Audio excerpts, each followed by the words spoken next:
Esto es una película que va a ir sobre el paro, sobre la gente que no tiene trabajo y se refugia en internet. Los ninis, los que llaman ni trabajo, ni estudian y tal. Bloody hatred.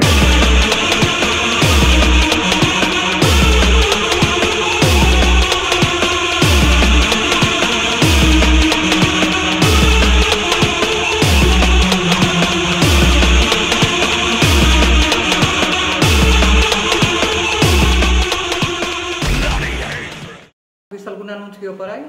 Sí, de soldador. ¿Y qué experiencia tienes? Pues tengo el grado medio y estoy haciendo el superior ahora. Vengo a cobrar. ¿Te das cuenta que llevas 4 meses sin pagarme, Carlos? 4 meses.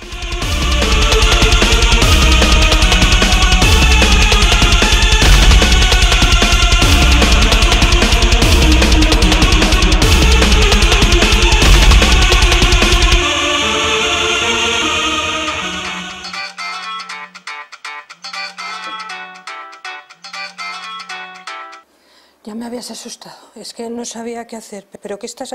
¿Qué es esto? ¿Quién es?